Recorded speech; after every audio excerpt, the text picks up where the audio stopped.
Before we begin, drop a comment below with your country and what time it is right now where you're watching. Whether it's sunrise in Nairobi, midnight in New York, afternoon in Canada, or evening in France, I want to know. Don't just sit back. Tell me where in the world you are. Now, let's dive into the story.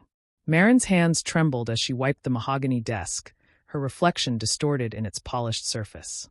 The city lights of Seattle glowed 40 floors below, but up here in the executive suite, silence pressed against her like a weight. She worked quickly, desperately, her worn sneakers squeaking against marble floors that cost more than her yearly rent. The clock on the wall read 11:47 p.m. 3 more offices to clean before her shift ended at 2. 3 more offices before she could go home to Lily, her 6-year-old daughter sleeping at her neighbor's apartment. The elevator chimed. Maren's heart stopped. No one came up here this late. She'd been promised that. The night manager, Roger, had sworn the executive floor was empty after 9. She dropped her cloth and stepped back from the desk, her pulse hammering in her ears. Footsteps echoed in the hallway. Expensive shoes. Confident. Male. The footsteps stopped. A shadow fell across the doorway. Maren turned slowly. Her breath caught somewhere between her lungs and her throat. The man standing there wasn't just anyone. It was Callum Thorne, the CEO, and he was staring at her like she'd broken into his home. Callum Thorne looked nothing like his photos in Forbes magazine. In person, at midnight, with his tie loosened and his sleeves rolled up, he looked dangerous. His dark hair was disheveled. His eyes locked onto Maren, and she felt exposed, like he could see through her threadbare uniform to every desperate choice that had led her here. "Who are you?" His voice was low, commanding. Maren's mouth opened, but no sound came out. Her mind raced through excuses, explanations, anything that would make this moment less humiliating. I'm with the cleaning crew," she finally whispered. "I didn't know anyone would be here." Callum's eyes narrowed. He studied her face like he was memorizing it. "You're not with the usual crew. Where's the regular team?" Maren's heart sank. This was it. She was going to lose this job too. They work days. I'm night shift. I've been here 3 weeks. She didn't mention that she'd begged Roger for this position, that she'd offered to work for less pay just to avoid being seen. Some of the day's staff might recognize her. Some might remember when she used to work on the 15th floor, back when she had a real job and a real life. Callum walked past her to his desk, picked up a photo frame she'd carefully moved while cleaning, and stared at it for a long moment. When he set it down, his jaw was tight. "Leave. Now." Maren grabbed her cart so fast she nearly knocked over a bottle of glass cleaner. She didn't look back. She just pushed the cart toward the hallway, her hands shaking, her eyes burning with tears she refused to let fall. But as she reached the elevator, Callum's voice stopped her cold. "Tomorrow night. Midnight. Come back to my office. I'm going to make you an offer. And trust me, you'll want to hear it." The rejection email arrived on a Tuesday morning, the 4th one that week. Maren sat on the edge of her second-hand couch, her laptop balanced on her knees, and read the same polite words she'd memorized by now. The paint was peeling near the window. The radiator clanked and hissed, but gave off barely any heat. Lily sat at the small kitchen table, coloring in a book Maren had bought from the dollar store. Her daughter's brown hair fell in tangles around her face. Maren hadn't had money for a haircut in months. "Mommy, are we going to the park today?" Lily asked without looking up from her drawing. Maren closed the laptop and forced a smile. "Maybe tomorrow, sweetheart." Tomorrow. That word had become her life raft, the thing she clung to when today felt impossible. Tomorrow she'd find a job. Tomorrow the bills would get paid. Tomorrow she'd figure out how to explain to Lily why they'd moved from their nice apartment to this cramped studio in a neighborhood where sirens wailed every night. But tomorrow kept slipping away, and today kept getting harder. Her phone buzzed. A text from Mrs. Chun, her neighbor. "Rent is due Friday." Building manager came by asking. Maren's chest tightened. She had $217 in her bank account. Rent was $800. She'd already sold everything worth selling. Her jewelry, her nice clothes, even her car. All that was left were the things Lily needed, and the laptop she used to apply for jobs. She looked at her daughter, so small and trusting, humming while she colored. Lily didn't know they were 3 days away from eviction. She didn't know her father had walked out 6 months ago, leaving nothing but debt and broken promises. Maren opened her laptop again and typed "Night Shift Jobs Seattle" into the search bar. Most required experience she didn't have. Some paid barely minimum wage. But then she saw it, Night cleaning crew. Thorne Industries. $18 per hour. Immediate start. $18 an hour. That was more than she'd been making as a waitress. More than anything else she'd seen. The ad said to call Roger at a number listed below. No email. No application. Just a phone call. Maren's finger hovered over her phone. Cleaning offices. That's what her life had come to. She dialed the number before she could talk herself out of it. A gruff voice answered on the second ring. Yeah, I'm calling about the night shift position, Maren said, trying to sound confident. The cleaning job. Roger was silent for a moment. You worked cleaning before? No, but I'm a fast learner. I need this job. The desperation in her voice was obvious, but she didn't care anymore. Pride was a luxury she couldn't afford. Roger sighed. Fine. Be at Thorne Industries tonight at 10. 40th floor. Don't be late. He hung up before she could say thank you. Maren stared at her phone, her heart pounding. She'd done it. She had a job. It wasn't what she'd planned when she'd graduated college with honors. It wasn't the career she'd dreamed of. But it was survival. And right now that was enough. Thorne Industries towered over downtown Seattle like a glass monument to ambition. Maren stood on the sidewalk at 9:45 p.m., staring up at the building's sharp edges cutting into the night sky. Rain misted her face, cold and relentless. She pulled her thin jacket tighter and walked through the revolving doors into a lobby that smelled like leather and money. A security guard sat behind a massive desk, barely glancing up from his phone. Here for cleaning, Maren said quietly. He waved her toward the elevators without speaking. The elevator rose so quickly Maren's stomach dropped. She watched the numbers climb, 20, 30, 35. When the doors opened on the 40th floor, she stepped into a hallway lined with floor-to-ceiling windows. The city spread out below like scattered diamonds. Roger was waiting, a heavy-set man in his 50s with tired eyes and coffee stains on his shirt. You Maren? She nodded. He handed her a uniform, a gray polo shirt and matching pants. Change in the bathroom. You'll clean the executive offices. Don't touch personal items. Don't use the computers. Don't ask questions. Roger led her to a supply closet and showed her the cart, bottles of cleaners, rags, a vacuum, trash bags. Everything smelled chemical and sharp. The CEO's office is at the end of the hall, Roger said. Biggest one. You'll know it. He's never here past 9, so you won't see him. Just do your job and stay invisible. Stay invisible. Maren had been doing that for months. She was good at it now. Roger left without another word, and Maren stood alone in the silent hallway, pushing her cart toward the first office. The work was mindless. Empty trash cans, wipe down desks, vacuum carpets, clean windows. By 11:30, she'd finished 3 offices and stood outside Callum Thorne's door. It was twice the size of the others, with his name etched in silver letters on frosted glass. Maren pushed the door open and froze. This wasn't just an office. It was a kingdom. The desk was massive, made of dark wood that gleamed under recessed lighting.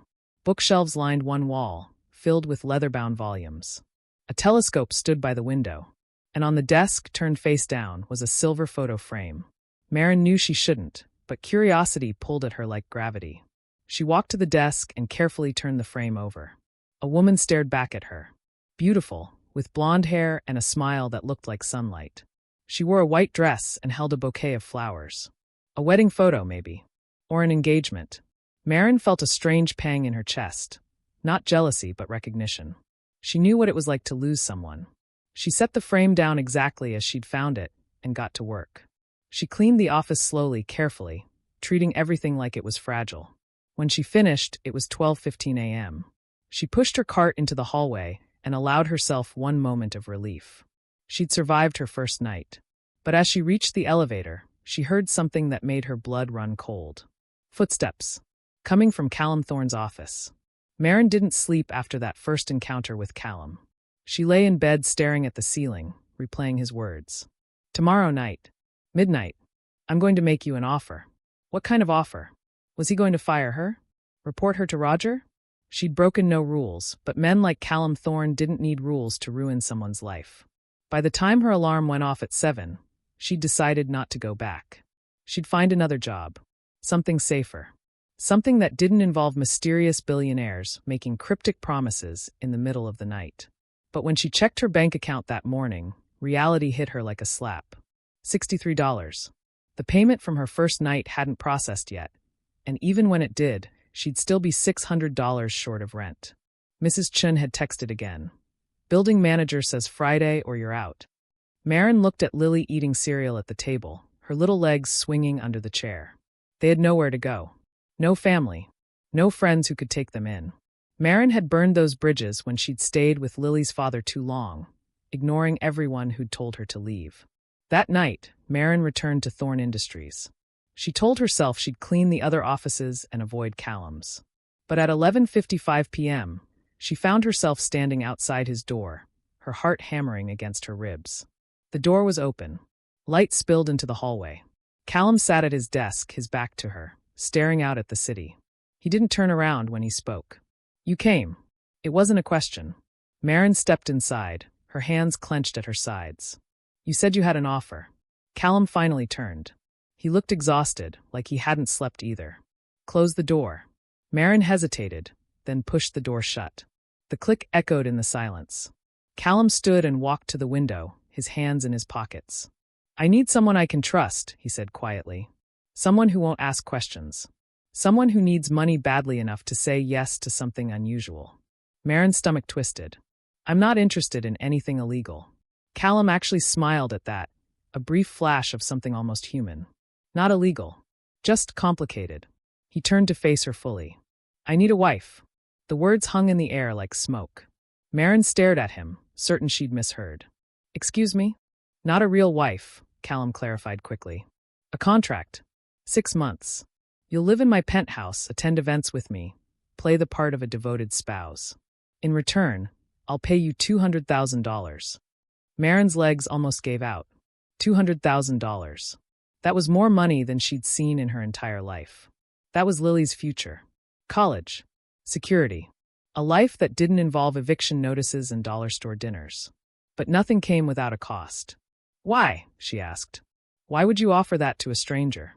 Callum's expression darkened. Because I need to be married by the end of the month, or I lose my company.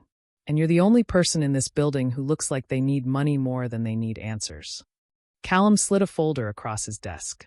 Inside was a contract 30 pages long, filled with legal jargon that made Maren's head spin. She sat in the leather chair across from him, her hands shaking as she flipped through the pages. Clause after clause outlined expectations. Public appearances, social media posts, shared living space, no romantic involvement with others, complete confidentiality. At the bottom of the last page was a number that made her breath catch. $200,000. Paid in full at the end of 6 months. Callum watched her read, his expression unreadable. You'll have your own bedroom. Your daughter can live with us. I'll cover all her expenses, school, clothes, food, medical care. Maren's head snapped up. You know about Lily? I know everything about you, Maren Hale, Callum said calmly. Former marketing coordinator at Graves and Associates. Laid off 14 months ago during company restructuring. Single mother. No family support. Eviction notice pending. Shame burned through Maren like acid. He'd investigated her. Dug into her life like she was a business transaction. Which, she realized, was exactly what she was. Why me? She asked again, her voice barely above a whisper. Why not hire an actress? Someone who'd be good at pretending. Callum leaned back in his chair. Because actresses want attention. They want Instagram posts and magazine covers. You want to disappear. That makes you perfect. Maren looked down at the contract again. 6 months. Half a year of pretending to be married to a man she didn't know, didn't trust, and honestly feared a little. But 6 months would give Lily everything. Stability. Safety. A chance at the childhood Maren had promised her before everything fell apart. There's something you should know, Callum said. The reason I need a wife so urgently. My grandfather left the company to me in his will, but with a condition. I have to be married before my 35th birthday, or control transfers to my cousin. A man who'll destroy everything my grandfather built. His jaw tightened. That's 3 weeks away. Why didn't you just find someone before now? Maren asked. Callum's eyes flickered with something dark. Pain, maybe. Or anger. I was engaged. 2 years ago. The wedding was planned. The dress was bought. And 3 days before the ceremony, she told me she'd been having an affair with my business partner. She'd only said yes because of my money. He said it flatly, like he was reciting stock prices. But Maren saw the wound underneath. She understood betrayal. She understood what it was like to trust someone who'd only been using you. "I'm sorry," she said quietly. Callum shrugged. "Don't be. It taught me a valuable lesson. Love is a liability. Contracts are safer." Maren stared at the pen in her hand. This was insane. This was reckless. This was exactly the kind of decision that had led her to rock bottom before. But rock bottom had taught her something too. Sometimes the only way out was through. Sometimes you had to take the dangerous path because the safe one had already crumbled beneath your feet. She signed her name on the line. Callum took the contract and signed his own name beneath hers. "We start tomorrow," he said. "I'll send a car for you and your daughter at 9 a.m. Pack everything you need. You won't be coming back to your apartment." Maren stood on shaking legs. "This is just business, right? Nothing more." Callum met her eyes. Nothing more. The car that arrived the next morning wasn't just a car. It was a black Mercedes with leather seats that smelled new and a driver who held the door open like Maren was royalty. Lily's eyes went wide as she climbed inside, her small backpack clutched in her lap. "Mommy, is this a spaceship?" she whispered. Maren forced a smile. "Sort of, baby." She'd told Lily they were moving to a new place, somewhere nicer, but she hadn't explained why. How did you explain to a 6-year-old that you'd just agreed to fake marry a billionaire? The drive took 20 minutes, weaving through Seattle traffic until they stopped in front of a building that made Thorne Industries look modest. The penthouse was on the 52nd floor. When the elevator doors opened directly into the apartment, Maren forgot how to breathe. Floor-to-ceiling windows showcased the entire city. The living room was bigger than her entire studio apartment. White marble floors gleamed under crystal chandeliers. Modern art hung on walls so white they seemed to glow. And standing by the window, looking out at the skyline, was Callum. He turned when they entered. He'd changed since last night. Now he wore dark jeans and a gray sweater that made him look less like a CEO and more like a person. His eyes found Lily immediately. "You must be Lily." Lily hid behind Maren's legs, peeking out at him. Callum crouched down to her level, his movements slow and careful. "I'm Callum. Your mom and I are going to be friends for a while. Is that okay?" Lily looked up at Maren, who nodded encouragingly. "Do you have toys?" Lily asked. Callum's lips twitched. "I don't, but we can get some. What kind do you like?" "Dinosaurs," Lily said immediately. "The big ones that eat plants." "Herbivores," Callum said. "Those are my favorite too." Something in Maren's chest cracked. She hadn't expected this. Hadn't expected him to know how to talk to children, how to make them feel safe. But then again, she didn't know anything about him. Not really. A woman appeared from the hallway, older, with gray hair and kind eyes. "This is Estelle," Callum said. "She manages the household. If you need anything, ask her." Estelle smiled at Maren and Lily. "Let me show you to your rooms." She led them down a hallway lined with photographs, black and white images of mountains, oceans, storms. Maren barely had time to look before Estelle opened a door. "This is yours." The bedroom was bigger than any room Maren had ever slept in. A king-sized bed sat against one wall, covered in white linens. A door led to a private bathroom with a tub big enough to swim in. Windows overlooked the city. "And this," Estelle said, opening another door across the hall, "is for Lily." The room was painted soft yellow, with a bed shaped like a castle and shelves waiting to be filled with books. Lily gasped and ran inside, spinning in circles. "Mommy, look. It's like a princess room." Maren's eyes burned. She turned away before Lily could see the tears. Estelle touched her arm gently. "Mr. Thorne had it prepared yesterday. He wanted her to feel at home." Maren didn't know what to say to that. Didn't know what to do with the kindness that felt too big, too overwhelming. This was just a contract, she reminded herself. Just business. But standing in that hallway, watching her daughter experience joy for the first time in months, it felt like more. 3 days later, Maren stood in front of a mirror wearing a dress that cost more than her old car. It was midnight blue, fitted perfectly to her body, with a neckline that felt both elegant and terrifying. A stylist named Simone had spent 2 hours on her hair and makeup, transforming her into someone Maren barely recognized. "You look beautiful," Callum said from the doorway. Maren turned. He wore a black tuxedo that made him look dangerous again, like the storm she'd seen that first night. "I look expensive," Maren corrected. "There's a difference." Callum's lips quirked. "Tonight is the Harrington Gala. It's where Seattle's elite gather to pretend they care about charity while showing off their wealth." "Sounds awful," Maren said. "It is," Callum agreed. But it's also where I'll announce our engagement. Are you ready? No. She wasn't ready. She hadn't been ready for any of this. But she nodded anyway, and Callum offered his arm. The ride to the gala was silent. Maren watched the city blur past, her stomach twisting into knots. Callum's hand rested on the seat between them, close enough to touch but carefully distant. He'd been like that all week, present but removed, kind but cold. They'd shared meals with Lily, who'd warmed to him surprisingly fast. But alone they barely spoke. This was business. Nothing more. The gala was held at the Fairmont Olympic Hotel, a building dripping with old money and older secrets. Photographers lined the red carpet, their cameras flashing like lightning. Maren's hand tightened on Callum's arm. "Smile," he murmured. "Look happy. Look in love." Maren turned to him and smiled, the kind of smile that had nothing behind it but determination. Flash. Flash. Flash. The cameras devoured them. Inside, the ballroom was a sea of glittering gowns and sharp tuxedos. Champagne flowed. String music floated through the air. Maren felt like an imposter, like everyone could see through her expensive dress to the woman who'd been scrubbing toilets weeks ago. "Callum!" A woman's voice cut through the crowd. Maren turned to see a blonde woman approaching, the same woman from the photo on Callum's desk. Up close, she was stunning. Perfect skin, perfect smile, perfect everything. "Vanessa," Callum said, his voice carefully neutral. So this was her. The ex-fiancée. The woman who'd destroyed him. Vanessa's eyes slid to Maren, assessing, calculating. "And who is this?" "My fiancée," Callum said, pulling Maren closer. "Maren Hale." "Maren, this is Vanessa Price." Vanessa's smile didn't reach her eyes. "How unexpected. I didn't know you were seeing anyone, Callum." "I prefer to keep my personal life private," Callum replied smoothly. Vanessa laughed, a sound like breaking glass. "Of course you do. Tell me, Maren, how did you two meet?" Maren's mind went blank. They hadn't prepared for this question. Hadn't rehearsed a story. But before she could speak, Callum answered. "She cleaned my office."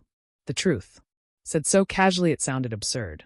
Vanessa's eyes widened slightly. "How romantic." The word dripped with venom. Callum's hand found Maren's lower back, warm and steadying. It was. Sometimes the best things happen when you're not looking for them. He looked at Maren then, and something in his eyes made her breath catch. For a moment, just a heartbeat, it almost felt real. Vanessa's smile faltered. "Well, congratulations."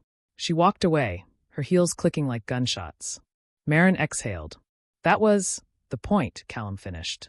"She needed to see that I've moved on. That she didn't break me." But standing there in the glittering ballroom, Maren wondered if that was true. Or if they were both just very good at pretending. 2 months passed like a dream Maren kept expecting to wake from. She attended galas, charity dinners, business meetings where she smiled and played the role of devoted fiancée. Lily thrived. She'd started at a new school, made friends, laughed again in ways Maren had almost forgotten were possible. And Callum was still a mystery. He worked 16-hour days, came home exhausted, and somehow still made time to ask Lily about her day. He taught her about stars using the telescope in his office. He read her bedtime stories in a voice that lost its sharp edges. With Maren, he remained distant. Polite. Professional. They were strangers sharing a space, nothing more. Until the night everything changed. Maren woke at 2 a.m. to the sound of breaking glass. Her heart lurched. She grabbed her phone and ran into the hallway. Light spilled from under Callum's door. She pushed it open without knocking. Callum stood in his bedroom, surrounded by shattered glass. A bottle of whiskey lay broken on the floor. He stared at it like he didn't understand how it had gotten there. "Callum," Maren said carefully. He looked up, and the expression on his face stopped her breath. "Raw. Broken. Lost. It's the anniversary," he said, his voice rough. "Of what?" "The day she left. 3 years ago tonight." He laughed, a sound with no humor in it. 3 years, and it's still... He cut himself off, shaking his head. Maren stepped into the room, glass crunching under her bare feet. "Don't," Callum said sharply. "You'll cut yourself." But Maren kept walking until she stood in front of him. "Sit down before you hurt yourself." For a moment, she thought he'd refuse. But then he sank onto the edge of his bed, his head in his hands. Maren found a towel in his bathroom and carefully cleaned up the glass. When she finished, she sat beside him, close enough to feel his warmth but not touching. "You still love her," Maren said quietly. It wasn't a question. Callum was silent for a long time. No, I hate her. But I can't stop thinking about how stupid I was. How I missed every sign. How I let myself believe someone could actually. He stopped. Maren waited. Want me for me, he finally finished. Not my money. Not my name. Just me. Maren knew that feeling. The deep, aching loneliness of being used. Of wondering if anyone would ever see past the surface to the person underneath. Lily's father left when he found out I was pregnant, Maren said. We'd been together 4 years. I thought we were building a life. But the moment things got hard, he was gone. Took my savings, maxed out my credit cards, and disappeared. She looked at her hands. For a long time, I thought there was something wrong with me. That I was unlovable. But you're not, Callum said, his voice suddenly fierce. Anyone who met Lily would know that. You've raised an incredible child. You've survived things that would have destroyed most people. He stopped, seeming to realize what he was saying. The air between them felt charged, electric. Maren turned to him, and their faces were inches apart. She could see every detail. The silver in his dark eyes, the faint scar on his jaw, the exhaustion carved into his features. This is fake, she whispered.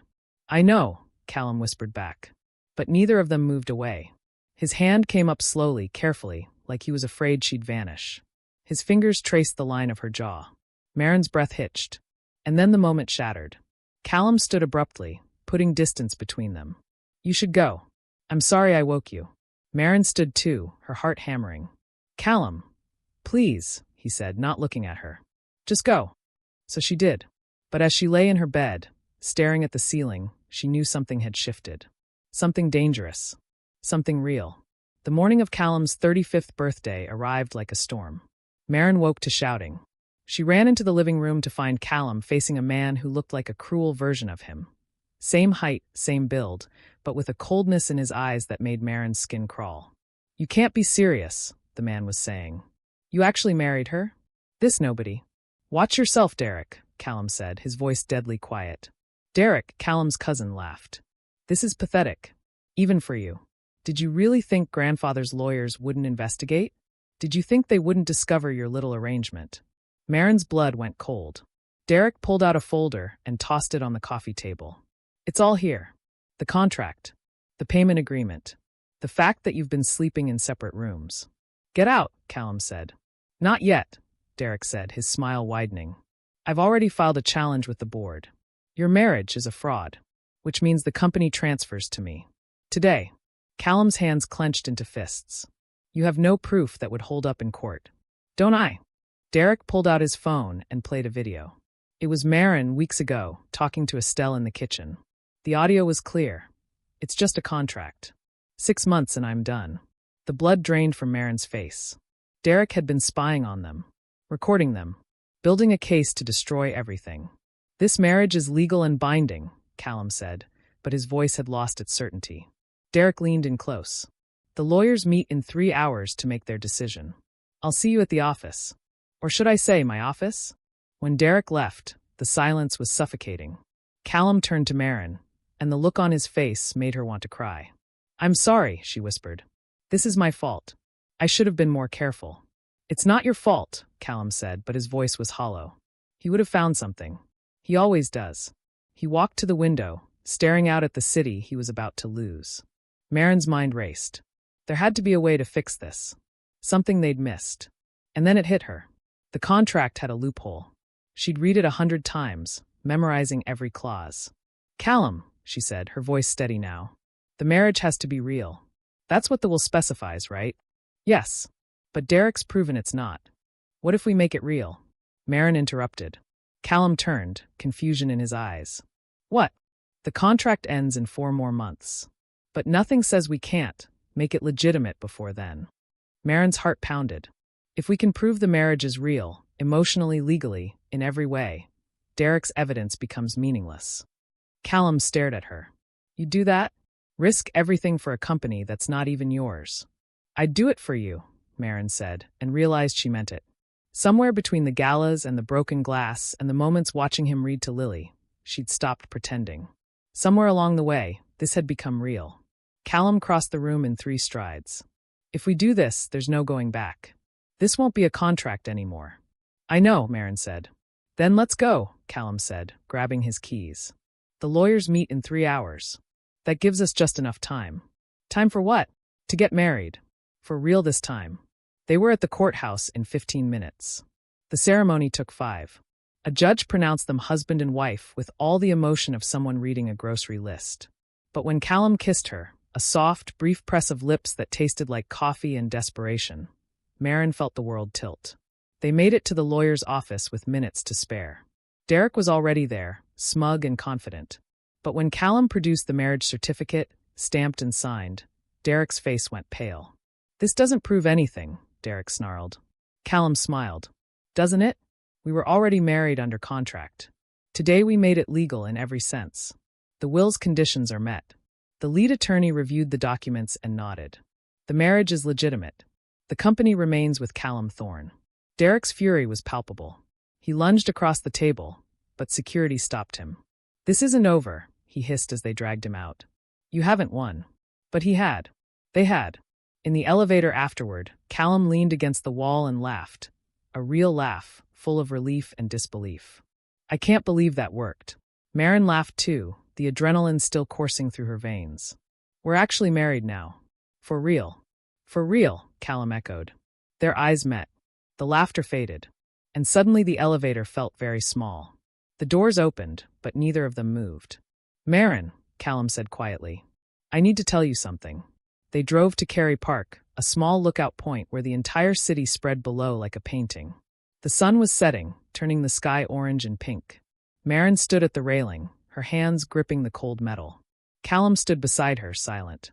"I need you to know," he finally said, "that what happened today, it wasn't just about saving the company." Maren turned to him. His face was silhouetted against the dying light. "Then what was it about?" "You," he said simply. "It's been about you for weeks now.